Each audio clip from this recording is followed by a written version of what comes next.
What's going on, guys? It's FREEDO here for Your Overwatch. With the Holloween Terror 2019 event going live today, also came with it the big balance patch to try to buff dive and nerf double barrier. Were they successful? We'll have to play it to find out, but in today's video we're going to recap what the changes are, but discuss them by clustering together related changes and how they affect the game. So first, I want to talk about the dive buffs. Tracer's pulse pistol range got an increase. D.Va's defense matrix now has its resource regen faster, and Winston's bubble lasts 3 seconds longer and has more health. It's important to look at together because they very likely would want to play together, and what I think Blizzard is hoping that the sum total of the dive buffs are bigger than the individual parts. And in testing, I definitely felt that in a few different ways. First of all, being Tracer, who, as you know, is going to farm ult faster, tank busts at farther range, duels at farther range, but most importantly, plays outside of her direct stun counters like she never could before. I've thought a lot about this, and I think the best way to describe it is try to put a number onto how much more uptime Tracer has now that she can play parts of the map that used to give her no benefit. So what I mean is, her range used to be completely ineffective at a certain distance, but now she kind of functions like Soldier 76 with a blink. So because of that, I think her meaningful uptime in teamfights is probably going somewhere between 30 and 50% up, because it used to be you had to get in so much closer to the stuns and disables of the enemy to be effective that you really only got any value on full-on commitments, and that style of play has gone away in Overwatch with all the power creep and everything having 2 lives and strong cooldowns to keep them alive. So instead now Tracer can more meaningfully take angles and apply pressure. It doesn't need to commit in as hard, which is why I think this is the queen buff of them all in the entire patch, but only for players who have the skill to utilize her. She's still a hard character to play, but at least at higher tiers, I don't see why Tracer wouldn't get picked over Reaper now, because they have similar escapes, but Tracer just actually can do mid-range poke damage as well. So even if the tank meta doesn't change, on any map that's open, I think you would want to play Tracer now, especially since how powerful fast charging ultimates can be in the current state of Overwatch, and Pulse Bomb is one of the fastest. An interesting thing, because Tracer and Winston play together, her buff also buffs him alongside his other buffs. Let me explain. Because Tracer can meaningfully play at farther range, it allows Winston to dive offset of the engagement more rather than the traditional hard commit play that was required to combine for damage before. Winston diving in face first onto things, just like Tracer going in at close range, is probably never coming back truly, but his ability to make space for Tracer to use is still intact and better now. So realistically, what you would want to do with Winston is dive farther away than you're used to from the fight to a spot that allows Tracer to operate in, and because her range is farther, the effectiveness of this is better, and also in general, the strength of the bubble going up for this exact playstyle is increased as well. The berry getting 100 health buff doesn't matter too much when you're placing it on the entire enemy team, but matters a lot when you're zoning out 2 or 3 or even a single player. I would say in cases where you dive to split off something by itself, the bubble has a full second or 2 more uptime when the enemy's trying to focus it, and then when they don't focus it, that's when the bubble looks insane. It gets buffed by 3 seconds, now lasting 9 in total, which means any ranged character severely gets hampered by the line of sight manipulation that the bubble can do. Characters like Widowmaker, Hanzo, Ana, and to some degree, the medium range of damage of Sigma and Orisa isn't really enough to crack the stronger barrier that now lasts longer. You should really think of Winston's bubble being his best ability in this meta, and when used well, it really can make a lot of space, zoning out lines of sight and the enemy's abilities while your team floods in getting better ground. And last but not least is the D.Va buff, who now, because she regens faster and it begins regenning more quickly, you're less punished for quickly flickering on D.Va's defense matrix to gobble up abilities like Orisa Halt, Moira Orb, and even underrated Sigma's Hyperspheres. Sigma's primary damage is one of his best things that he does, and being able to quickly react in between his volleys of damage while still having more DM to spare is the crucial part. My knee-jerk reaction is this is the weakest of these 3 buffs, but because D.Va's potential is so high, it very easily can just get out of control and be the best thing you can do. Long time ago, in the Ghost Goat's era, they put the delay on defense matrix to punish the quick flicker on playstyle. But now with the regen buff, those big powerful cooldowns that you definitely can see coming, like Moira Orb and Halt, are less taxing for her to nab. Whereas on the previous version, she sort of just ran out of things to do without much to show for it if she kept grabbing those cooldowns and then didn't have a plan B. And when her enemies have barriers or more complex kits, more things to do, she didn't really have enough to compete. Only time will tell if these 3 changes enables a very suffocating version of dive where the dive tank's defenses kind of take what they want, or if it's still just too risky and difficult of a playstyle. But I'm pretty optimistic that something will change in the meta with more periphery buffs alongside dive. Lucio gets probably low-key the second best buff in this entire patch, and maybe even the first one for highest levels of play. Huge speed increase. Lucio is going to be a super meta hero no matter what the other support is, in my opinion. This, in theory, will give more options for W pressing playstyles to surround the very defensive double barrier setups, but it was never necessary for dive to have more speed because it already had so much as it is. Instead, expect this to help characters more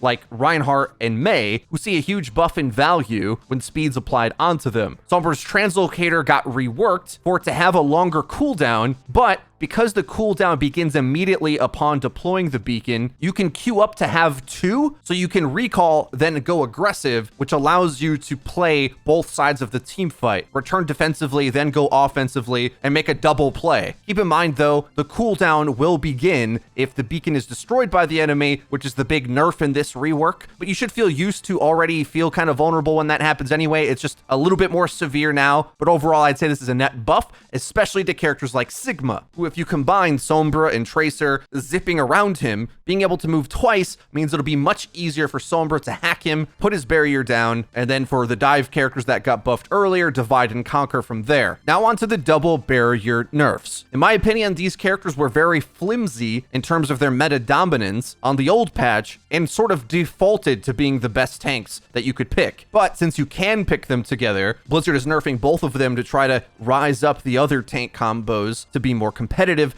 Orisa's protective barrier cooldown goes up from 9 to 10 seconds. This means Orisa playing without a Sigma will be very easily exploited, in my opinion. And if you see Orisa paired with any other tank, you'll know you can pick one of many shield break characters and meaningfully break the barrier before you even have to go in. But if Orisa's still paired with Sigma, the stacking effect of both barriers covering for each other is still in effect. It's just that Sigma's shield regens slower and has a delay in between uses, making it much easier for dive characters to surround him or for a character like Roadhog to exploit him. Kinetic Grasp no longer blocks Chain Hook and Brigade Whip Shot, which doesn't matter. But as far as the tank matchup goes, Roadhog now has an additional ammo in his weapon, and I don't know if this is going to be successful, but the idea here is if you want to pick Roadhog up against Orisa Sigma, Hog has things to do. Because Hog can play a corner and self-heal, he can take a flanking angle to pressure down the front lines, shielding, and then potentially go for a pick with Hook, especially since Sigma's barrier is delayed, giving a full second for you to sneak in the hook, and Kinetic Grasp just doesn't do anything. So Blizzard is trying to hit double barrier from 2 sides here, giving it less shielding so that you could play Hog and a sieging ranged DPS playstyle to hopefully break it more easily, or to surround it with dive. My only concern is if dive takes over, Winston's bubble is so much stronger to zone out and be a nuisance, and D.Va has more defense matrix, that in your head, you imagine Roadhog to be very good against dive, but all their defensive capabilities kind of just ignore him and outplay him way easier than before now, unless he has a little bit of help with something. But in my experience, the dive comp makes use of that quicker than like a slow double barrier comp does. So if Hog can play the slow game,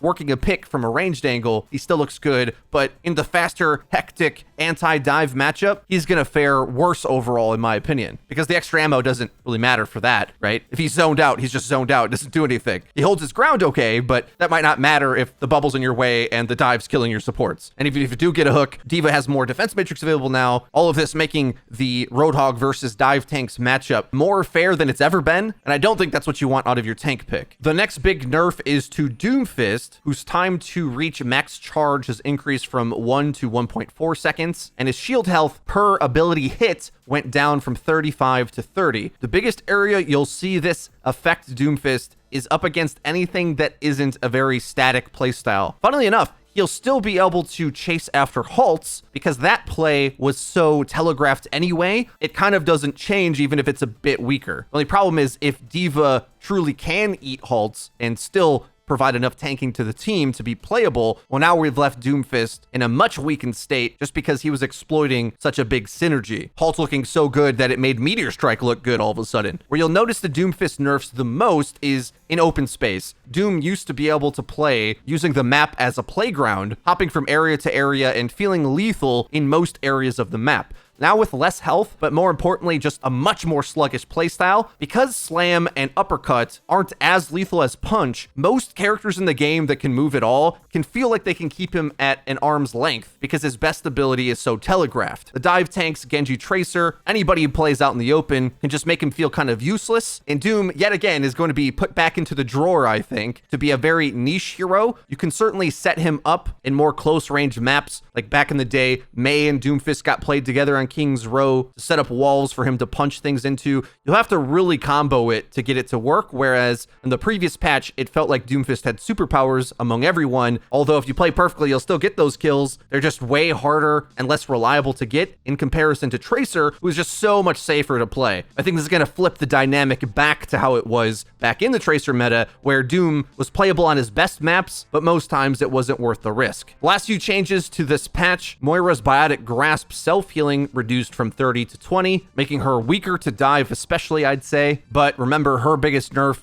comes in the form of a D.Va buff. If D.Va reliably eats those orbs, then Moira might look poor yet again, because if she can't get orb value, she's not getting those super fast coalescences, but that'll all depend if the D.Va buff is significant enough. Nerf to Batiste's Immortality Field, health decreased from 250 to 200. This significantly nerfs the Bastion comp, and you'll notice the time to kill on this mattering when two teammates are firing at it, especially because a lot of DPS heroes hit for about 120, 130. So you combine that with some tank fire when it's getting surrounded, that's where it'll go down, but also getting melted by reliable damage like Tracer, who now can whittle it down from further range. And once that cooldown is down, well, then Batiste is very exploitable to dive himself. Next set of nerfs are to Symmetra. Her ultimate, the Photon Barrier's health reduced from 5,000 to 4,000 and its duration from 15 down to 12 seconds. You'd think that these numbers would matter, and they eventually might, but the numbers are so big that I'm not so sure if it'll truly nerf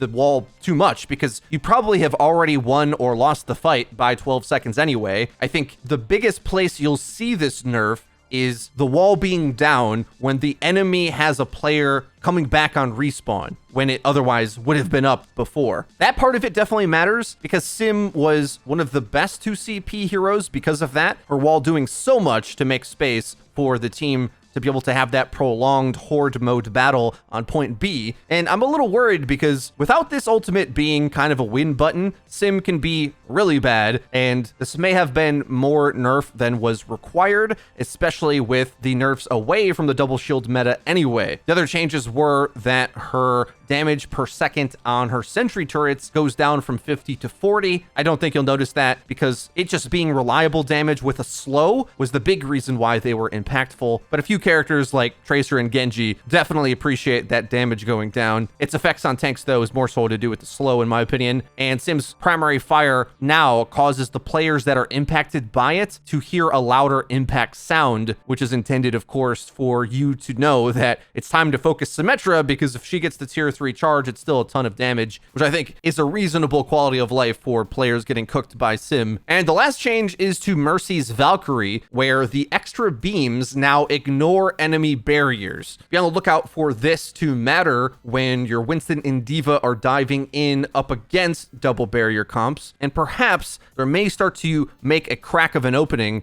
for Mercy to get the similar type of quick ult value that Moira got. She can't build it as fast, of course, and it's tough for her because damage amp is her best ability and it doesn't generate ult. But if Moira orbs are getting eaten, we may see a bit of a tide change for Mercy to have that fast building support ultimate that kind of opens up fights while ignoring barriers, very similar to Coalescence, but maybe not as strong. But if you can get it more reliably and quicker, that'll definitely end up mattering. Keep in mind, it's kind of off to to the side in this conversation is other dive flex DPS like Pharah or even Genji. And you may think to yourself, well, there's so many insane hit scans in the game right now, but Winston's bubble got way better, especially at zoning out a single target. So it'll be interesting how all those moving pieces fall down. Winston's bubble creates space in a way that we haven't been used to since the old dive meta era, I think. And it may be harder to do than it was back then, but the playstyle can be so oppressive when done right that with enough skill, it may come back in a big way. Guys, that's everything for today's patch breakdown. We'll be testing the patch over the course of the week and seeing what it does for the metagame. Let us know your thoughts and experiences in the comment section down below. And while you're down there, please be sure to leave the video with a like.